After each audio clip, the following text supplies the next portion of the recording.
Halo, Assalamualaikum teman-teman level 5. Berjumpa lagi di video pembelajaran IPS tema 9 subtema 1 bersama Bu Dinar. Apa kabar kalian hari ini? Semoga semuanya selalu dalam keadaan sehat walafiat ya. Sebelum kita mulai belajar, ada baiknya kita berdoa terlebih dahulu. Yuk kita mulai berdoa. A'udzu billahi minasyaitonir rajim. Bismillahirrahmanirrahim. Rabbi zidni ilma warzuqni fahma. Amin ya rabbal alamin. Alhamdulillah, kita sudah mengawali kegiatan belajar hari ini dengan berdoa. Semoga ilmu yang kalian dapatkan hari ini bisa kalian pahami dengan mudah dan bermanfaat untuk kalian. Tujuan pembelajaran kita kali ini yang pertama yaitu siswa dapat menjelaskan garis lintang dan garis bujur suatu daerah. Yang kedua, siswa dapat mengidentifikasi kenampakan alam Indonesia. Teman-teman sudah siap untuk belajar? Kalau sudah siap, silahkan siapkan modul dan juga alat tulisnya ya. Banyak sekali rahasia Allah yang tidak kita ketahui tentang alam semesta. Begitu juga alasan dibalik adanya setiap objek yang ada di jagat raya ini. Bahkan dengan pengetahuan manusia di tingkat sekarang, tak hanya sebagian kecil saja misteri alam semesta yang kita ketahui. Meskipun begitu, segala macam petunjuk sudah diturunkan oleh Allah melalui kitabullah Al-Quran sebagai penuntun yang paling benar untuk umat manusia, yang mana dalam Al-Quran dijelaskan bahwa sebagaimana sejarah pembentukan bumi dan segala macam isinya. Kemudian manusia diturunkan ke bumi sebagai khalifah yang bertugas untuk mengelola dan menjaga bumi. Tidak ada keraguan dalam hal ini karena sudah dibenarkan dalam Al-Quran, yaitu pada surat Al-Baqarah ayat 30-33. Nah, teman-teman, dalam Al-Quran sudah banyak sekali ayat yang menjelaskan tentang penciptaan alam semesta. Namun, diantaranya hanyalah gambaran secara besar atau global dan memang tidak dirinci. Hal itu disengaja oleh Allah yang mana ditegaskan dalam surat Al-Kahfi ayat 51 yang berbunyi, Aku tidak menghadirkan mereka untuk menyaksikan penciptaan langit dan bumi, dan tidak pula penciptaan diri mereka sendiri. Nah, menegaskan bahwa memahami pengetahuan terciptanya alam semesta secara global, hal tersebut sudah cukup bagi seorang muslim. Jadi seperti itu ya teman-teman semuanya. Baik, semua sekarang kita bersiap untuk masuk ke materi. Namun sebelum masuk ke materi, Bu Dinar mau tanya nih sama kalian. Di manakah kamu tinggal? Di daerah pegunungan, pesisir, atau perkotaan? Pastinya kita semua, kalian dan juga Bu Dinar saat ini tinggal di daerah perkotaan, bukan? Ya, betul sekali. Namun pasti kita memiliki sanak saudara yang mungkin tinggal di daerah pegunungan atau di daerah pesisir. Nah, teman-teman, Indonesia itu merupakan negara kepulauan terbesar di dunia. Negara Indonesia memiliki posisi geografi yang unik sekaligus menjadikan posisi yang strategis. Hal ini dapat dilihat dari letak Indonesia yang berada di antara dua samudra, yaitu Samudra Hindia dan juga Samudra Pasifik. Indonesia juga terletak di antara dua benua, yaitu benua Asia dan benua Australia. Letak geografis ini sangat mempengaruhi keberadaan wilayah Indonesia, baik dilihat dari keadaan fisik dan juga sosial ataupun ekonomi dan politik. Nah, teman-teman, coba sekarang kalian perhatikan peta berikut ini. Ini adalah peta Indonesia. Ketika kalian melihat peta pada atlas, pasti terdapat garis-garis yang mendatar dan juga garis tegak. Nah, Garis-garis ini menandakan bahwa letak suatu wilayah itu dapat kita tentukan dengan melihat posisi garis-garis tersebut. Nah, ini juga ditentukan dengan yang namanya menggunakan letak astronomis. Letak astronomis, apa sih letak astronomis itu? Letak astronomis adalah letak suatu wilayah berdasarkan garis lintang dan garis bujur yang terdapat pada peta. Garis lintang itu adalah garis khayal pada peta, atlas, ataupun globe yang melintang atau horizontal dari barat ke timur ataupun sebaliknya. Nah, ini sama dengan garis yang posisinya mendatar. Sedangkan garis bujur itu adalah garis khayal pada peta, atlas, ataupun globe yang membujur atau vertikal dari utara ke selatan ataupun sebaliknya. Jika kita lihat vertikal ini berarti dia garis yang tegak. Nah, teman-teman perlu ketahui bahwa Indonesia ini terletak di antara letak astronomisnya yaitu 95 derajat bujur timur sampai 141 derajat bujur timur dan 6 derajat lintang utara sampai 11 derajat lintang selatan. Kalian bisa lihat kembali pada peta yang mana garis lintang pada peta ini yaitu garis yang berwarna kuning, ya. Ini dia garis yang berwarna kuning atau garis yang mendatar. Sedangkan garis bujur pada peta ini garis yang ditandai pada garis merah titik-titik putus ini ataupun garis yang tegak dari selatan ke utara ataupun dari utara ke selatan. Dan pada peta ini adalah batas atau letak astronomis dari Indonesia yang garis putus-putus merah ini menandakan bujur timurnya Indonesia yang mana letaknya adalah 95 derajat bujur timur. Lalu di posisi kanan ini adalah batas dari letak bujur timurnya Indonesia yang mana terletak pada posisi 141 derajat bujur timur. Bisa kalian lihat ya di sini. Jadi jangan sampai ketukar mana garis lintang dan mana garis bujur. Iya.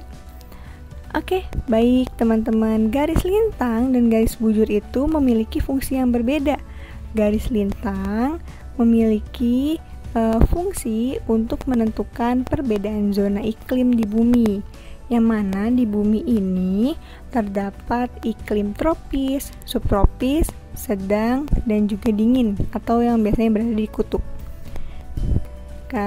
Kalau di Indonesia, pengaruh dari garis lintang itu tersendiri adalah menyebabkan Indonesia memiliki iklim tropis, ya. Sedangkan kalau fungsi dari garis bujur yaitu untuk menentukan pembagian waktu di seluruh permukaan bumi. Jika di Indonesia, letak bujur ini mempengaruhi pembagian waktu di Indonesia yang menyebabkan menjadi 3 bagian waktu, yaitu ada waktu Indonesia Barat dengan patokan garis bujurnya 105 derajat bujur timur, waktu Indonesia Tengah dengan patokan garis 120 derajat bujur timur, dan juga waktu Indonesia Timur dengan patokan garis 135 derajat bujur timur, ya. Jadi ini adalah pengaruh dari letak astronomis di Indonesia. Itu dia kenapa di Indonesia hanya memiliki musim kemarau dan juga musim hujan, karena sesuai dengan letak lintangnya, ya. Oh iya, teman-teman juga perlu ketahui setiap jarak dari 15 derajat ke arah bujur timur atau barat akan menunjukkan selisih waktu sebanyak 1 jam atau 60 menit. Sudah tahu dong pastinya. Ya, betul sekali. Sekarang kita lanjut ya. Kalian perhatikan gambar ini. Bu Dinar akan membahas mengenai garis khatulistiwa. Kalian pernah dengar garis khatulistiwa? Ya, kita jelaskan ya, untuk garis khatulistiwa, Indonesia merupakan salah satu negara yang mana dilalui oleh garis khatulistiwa. Ya, garis khatulistiwa ini atau disebut juga ekuator adalah garis khayal yang membagi bumi menjadi dua belahan, yaitu bumi bagian utara dan bumi bagian selatan. Garis khatulistiwa ini bertepatan dengan garis lintang 0 derajat.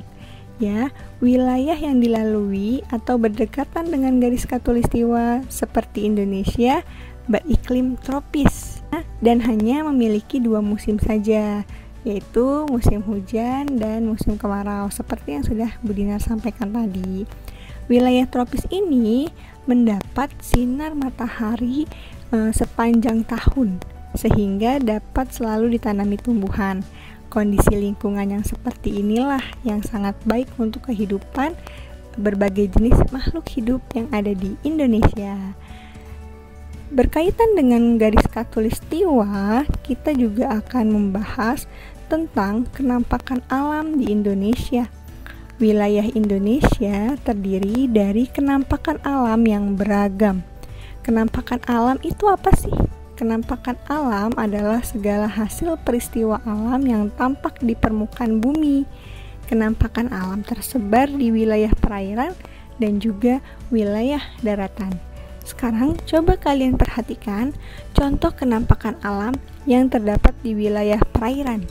Yang pertama, ini apa? Betul sekali, ini adalah laut. Laut ini adalah kumpulan air asin yang memisahkan daratan yang satu dengan lainnya. Pulau-pulau di Indonesia dikelilingi oleh laut yang luas. Selain laut, terdapat juga laut sempit. Apa itu laut sempit? Nah, ini adalah laut sempit yang mana letaknya berada di antara dua pulau, dan ini disebut dengan selat. Jadi selat itu adalah laut sempit yang terletak di antara dua pulau. Contohnya di Indonesia yang dekat dengan kita adalah Selat Sunda yang berada di antara Pulau Jawa dan juga Pulau Sumatera. Laut ini, laut ataupun selat dimanfaatkan oleh manusia sebagai tempat mencari ikan, olahraga air, serta sarana transportasi antar pulau. Selanjutnya, kenampakan alam di Indonesia yang berada di wilayah perairan ada sungai. Sungai ini adalah aliran air yang panjang, ya, dan juga besar yang berada di daratan. Aliran sungai mengalir dari hulu atau pegunungan ke hilir atau muara. Jadi mengalir dari hulu ke hilir. Sungai itu juga biasanya dimanfaatkan sebagai irigasi lahan pertanian. Irigasi itu adalah pengairan ya, pengairan lahan pertanian, pertambakan, dan juga sarana olahraga air. Namun, kalian perlu ketahui, sungai yang ada di Kalimantan itu juga dimanfaatkan sebagai pasar terapung oleh masyarakat. Pernah lihat? Pasti pernah. Ya. Selanjutnya ada danau. Danau ini adalah cekungan yang digenangi air. Cekungan ini ada yang terbentuk secara alami, ada juga yang terbentuk secara buatan. Nah, kalau danau alami biasanya terbentuk melalui dua cara, yaitu akibat pergeseran bumi atau kawah gunung yang terisi oleh air hujan atau danau vulkanik. Danau juga bisa dimanfaatkan sebagai sarana olahraga dan budidaya ikan air tawar. Selanjutnya, kita akan melihat contoh kenampakan alam di wilayah daratan. Ada apa saja? Yang pertama ada dataran tinggi. Dataran tinggi ini adalah dataran luas yang memiliki ketinggian 200 sampai 600 meter di atas permukaan laut. Jadi kurang lebih tingginya 200-600 meter di atas permukaan laut. Biasanya di dataran tinggi ini memiliki udara yang sejuk sehingga dimanfaatkan sebagai tempat peristirahatan dan juga tempat wisata. Selain itu, dataran tinggi juga banyak dimanfaatkan untuk kegiatan perkebunan teh. Bisa juga dimanfaatkan untuk sarana olahraga. Salah satunya olahraga para layang itu ya. Selain dataran tinggi juga ada dataran rendah. Kalau dataran rendah ini bisa kalian lihat ya, biasanya ada hamparan tanah luas yang biasanya kita lihat itu adalah sawah. Nah, hamparan tanah luas ini memiliki ketinggian 0 sampai 200 meter di atas permukaan tanah. Dataran rendah memiliki ketinggian yang merata sehingga memudahkan masyarakat untuk beraktivitas. Oleh sebab itu, dataran rendah biasanya dimanfaatkan sebagai pusat kegiatan masyarakat, yaitu bertani, berkebun, ataupun perindustrian. Selanjutnya yang terakhir ada pantai.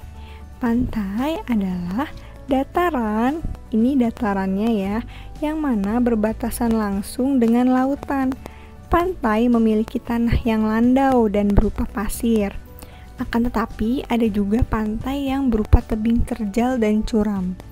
Di Indonesia memiliki banyak wilayah pantai karena merupakan negara kepulauan. Pantai biasanya dimanfaatkan untuk objek wisata, tambak garam, pemukiman nelayan, ataupun pelabuhan. Oke, teman-teman semua, sampai sini apakah kalian sudah paham dengan materi di tema 9 subtema 1? Alhamdulillah jika sudah paham. Sekarang selanjutnya kalian mengerjakan tugas Ayo Berlatih 1 yang ada pada modul halaman 118. Kalian kerjakan dengan teliti, dengan sebaik mungkin, dengan tulisan yang rapih dan jelas ya. Baik semuanya, terima kasih telah mendengarkan video pembelajaran IPS hari ini. Semoga kalian mendapatkan kemudahan serta keberkahan ilmu dengan kegiatan belajar ini. Terima kasih atas perhatiannya teman-teman. Sampai berjumpa lagi di video pembelajaran selanjutnya. Jangan lupa untuk subscribe channel YouTube ini dan juga like video ini. Sampai berjumpa lagi di video selanjutnya. Wassalamualaikum warahmatullahi wabarakatuh.